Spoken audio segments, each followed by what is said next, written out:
ETF index mutual funds నేర్చుకుని stock మార్కెట్లో రాణించాలనుకుంటున్నారా? వెంటనే ఈ నెంబర్కి కాల్ చేయండి. నమస్తే రమగారు. నమస్తే జయ. రమగారు, ఫోన్లో సాధారణంగా దేవుడి ఫోటోని మనం పెట్టుకుంటాం. అంటే స్క్రీన్కి ఫోన్ ఆన్ చేయగానే జస్ట్ పిన్ నెంబర్ కొట్టగానే మనకు అది కనిపిస్తూ ఉంటుంది. రెండు ఉంటాయి, లాక్ స్క్రీన్ ఒకటి ఉంటుంది, నార్మల్ ఒకటి ఉంటుంది. అయితే ఇలా పెట్టుకొని మనం ఎక్కడైతే అక్కడ ఉంటాము, ఫర్ ఎగ్జాంపుల్ వాష్రూమ్స్లోకి వెళ్తూ ఉంటాము, ఇది పెట్టుకోవచ్చా పెట్టుకోకూడదా అనే ఒక ప్రశ్న వస్తూ ఉంది. అది కూడా ఆడియన్స్ ఎవరో కామెంట్లో పెట్టారండి.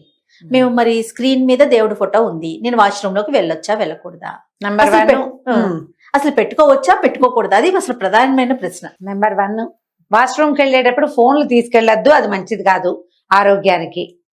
వాష్రూమ్ లో ఫోన్లు ఇక్కడ అక్కడ ఎక్కడైనా పెట్టి సంగీతాలు వింటూ వాష్రూమ్కి వెళ్ళే అలవాట్లు కొంతమందికి ఉంటాయి. కోకొల్లలు రమ్మగారు స్నానం చేసేటప్పుడు కూడా సంగీతం, అందులో మగపిల్లలు అసలు మరీను. కొంతమంది పిల్లలు వాష్రూమ్ లోకి వెళ్ళి అమ్మకి తెలియకుండా ట్యాప్ ఆన్ చేసి ఫోన్ మాట్లాడుకుంటూ ఉంటారు. అస్సలు మంచిది కాదు, అసలు ఆరోగ్యానికి ఎంత మాత్రము మంచిది కాదు. దానివల్ల ఏ కొత్త కొత్త సమస్యలు వస్తాయో తెలియదు. ఫోన్ నిరంతరము మీతో ఉంటుంది, దాన్ని వాష్రూమ్ లోకి తీసుకెళ్ళకండి. చేతులు కడుక్కుంటావు, కాళ్ళు కడుక్కుంటావు, మొహం కడుగు, శరీరాన్ని కడుగుతావు, ఫోన్ ఎట్లా కడుగుతావు?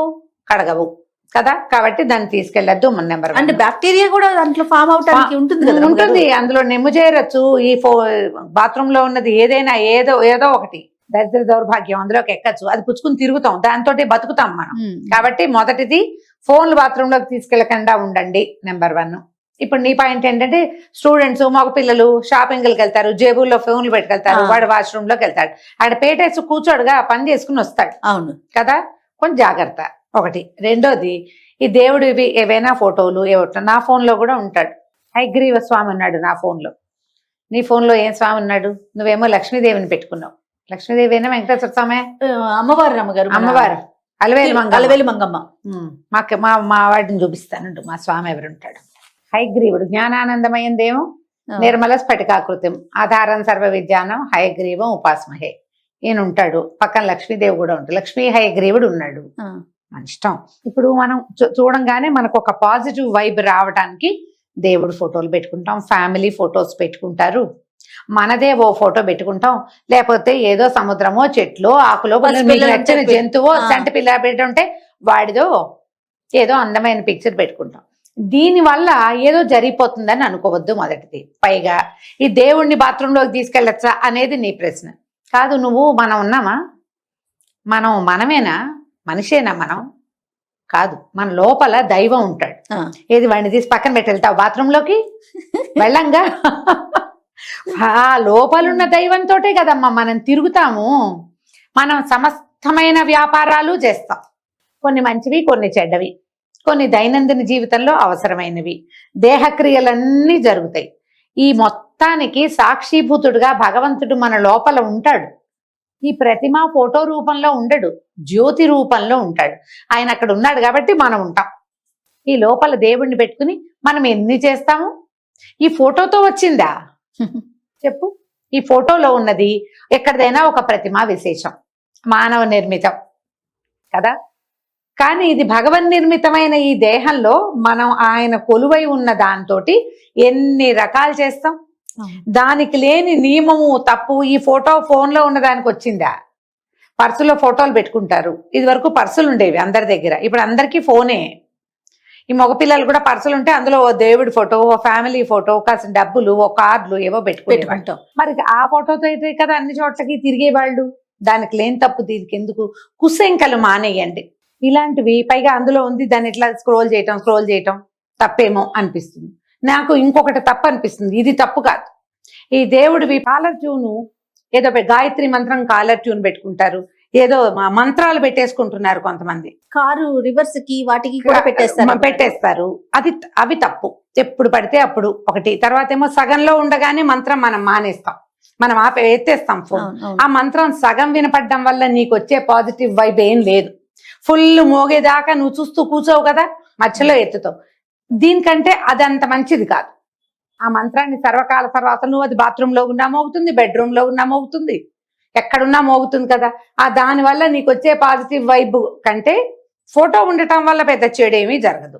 దాని మీద అనుమానాలు పడద్దు జయ. ఇప్పుడు మనకు ఎట్లా అవుతుందంటే ఇందులో కూడా ఇంకొక కొన్ని విషయాలు జరుగుతాయా. ఏదో ఒక ఫోటో నేనే ఎక్కడికో వెళ్ళా, నీకు ఓ పటం తెచ్చిచ్చా, నువ్వు 10 రోజులు దేవుడి గదిలో పెట్టుకున్నావు, తర్వాత ఆ పటం చిరిగిందో లేకపోతే కొత్త పటాలు వచ్చాయో, ఈ పూజ చేసిన పటం తీయటానికి భయం వేస్తుందమ్మా.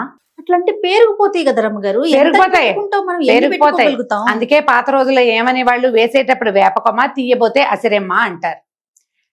వేసేటప్పుడు అది వేప చెట్టే, రేపొద్దున వేప చెట్టు తీయాలి, నమ్మో ఇది అసిరిమ్మ తల్లి జేజీ అమ్మవారు, ఆమెను తీలేం. ఎంత భయం వస్తుందో.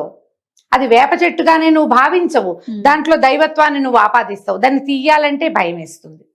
క్యాజువల్ గా ఉండండి, కొన్నిటి ఎక్కువ ఊహించుకోవద్దు. మీరు ఎక్కువగా ఊహించుకోవాల్సింది ఏంటి, ఏవైనా తప్పులు పొరపాట్లు చేయకూడని నానా రకాల పనులు చేసేటప్పుడు ఏమి ఆలోచించాం, చేసి పారేస్తాం. ఏమిటో వీటికి ఆలోచిస్తాం ఎందుకంత ఆలోచన? మీ ఫోన్లో దేవుడి ఫోటోలు పెట్టుకోండి, అవి మీతో ఉన్నంత మాత్రాన్ని మీకు జరిగే నష్టం కానీ ఏమీ లేదు, భయం లేదు. బాత్రూంలోకి అప్పుడప్పుడు ఎప్పుడైనా తీసుకెళ్లాల్సి వస్తే తీసుకెళ్ళండి, దేవుణ్ణి తీసుకెళ్తాం అనుకోకండి. దేవుణ్ణి ఇక్కడ తీసుకుపోతున్నావు, నువ్వు జీవించి ఉన్నావు, దీనికి లేని తప్పు దానికి అస్సలు ఉండదు. అసలు ఫోన్లు బాత్రూంలోకి తీసుకెళ్ళదు. కొంచెం కుశంకలు తగ్గించుకోండి. మీరు శంకలు పెంచుకున్న కొద్దికి మీ జీవితం శంకాకులితం అయిపోతుంది. అన్నిటికీ డౌట్లే, అన్నిటికీ ప్రశ్నలే. ఎందుకు వచ్చిన డౌట్లు? హాయిగా క్యాజువల్ గా కూల్ గా ఉండండి. పాజిటివ్ గా బిహేవ్ చేయాల్సిన చోట పాజిటివ్ గా బిహేవ్ చేయండి. మీకు నెగిటివ్ గా అనిపిస్తోంది అనుకో, ప్రశ్న కాదు, మానేయండి. ఏమంటే ఇది నెగిటివ్ గా అనిపిస్తుంది, ఏం చేయమంటారు అని ఎవరినైనా అడగద్దు. నీకు నెగిటివా, మానేయి. అన్ని మానేయాల్సి వచ్చింది అనుకో, నీకే బుద్ధి వచ్చి సరిగ్గా ఉంటావు నువ్వు అప్పుడు. కరెక్ట్, అంతే. అన్ని మానేయాల్సి వస్తుంది, ప్రతి నెగిటివిటీయే. దాన్ని డెవలప్ చేసుకోవద్దు, ఒక్క గీత పెట్టుకోండి, దీన్ని మించి నెగిటివ్ గా వెళ్ళకూడదు, ఇంతే అని పెట్టుకుంటే హాయిగానే ఉంటుంది. ఆలోచించండి సరిగ్గా. అసలు ముందు ప్రశ్న అడిగే ముందు ఆలోచిస్తే ఇంతసేపు నేను మాట్లాడక్కర్లేదు. నన్ను అంటున్నారు మీరు. ఎవరు అడిగారో వాళ్ళకి చెప్తున్నా. నాకు కూడా ఉంది ఈ డౌట్, నన్ను అడుగుతారు, 2-3 అడిగారు నన్ను అట్లా. ఏవో కొన్ని రోజులు ఒక పూజ చేసుకున్నామండి, మానేయటానికి భయం. 7 శనివారాలు వ్రతం చేసుకున్నాం, 7 వీక్స్, 8th వీక్ చెయ్యాలని ఎవరో చెప్పారట. 7 వారాలు చాలని నేను అనుకుంటా. 8వ వారం గుడికి వెళ్దామా, 7వ వారమే వెళ్ళిపోవచ్చు. కాదు, అయిపోతుంది కదా. కాదు, ఆ 8వ వారం పీరియడ్ వచ్చింది, ఇప్పుడు ఏం చెయ్యాలి, మళ్ళీ ఈ 7 చెయ్యాలా? అక్కయ్యలు ఎంతమంది ఎలాంటి వాళ్ళు ఉన్నారు, అన్ని అనుమానాలు. పాపం వాళ్ళకు ఉండదు, వాళ్ళు ఊరుకుంటారు. ఎవరో పక్కింటి అక్క ఉంటుంది, నాబోటిది పనిలేంది, అది వచ్చి చెప్తుంది. అది కాదు, బ్రేక్ చేయకుండా చేయాలి. నేనైతే బ్రేక్ చేయకుండా చేశాను తెలుసు. ఎట్లా సాధ్యం గారు ఆడవాళ్ళకి బ్రేక్ చేయకుండా? అసలు మేము బ్రేక్ చేయకుండా చేశాము, మాకు అద్భుతమైన ఫలితం వచ్చింది. బ్రేక్ చేస్తే ఏమొస్తుందో ఏమిటో అనగానే భయం వేస్తుంది. ఇక్కడ రమ్మగారు, ఒక నెలలో 4 వారాలు చేయాలంటే 1 వారం ఖచ్చితంగా బ్రేక్ మస్ట్ కదా ఎవరికైనా, స్త్రీకి. ఎట్లా రమ్మగారు? అంటే ఏదో మిడిల్ ఆఫ్ ద డేస్ లో ఏదైనా కుదిరితే కుదరచ్చు కొంతమందికి, కానీ అన్నప్పుడు అందరికి కానే కాదు, అలా కుదరదు కదా. కుదరదు. అందుకని నేను అన్నేసి బయటకు వద్దామా, సింపుల్ గా పెట్టుకోండి అని కూడా చెప్తా. ఇలాంటివి వస్తాయి, ఈ కుస్సెంకలు మానండి తప్పకుండా, అంతే. రైట్ రమ్మగారు, నమస్తే. నమస్తే.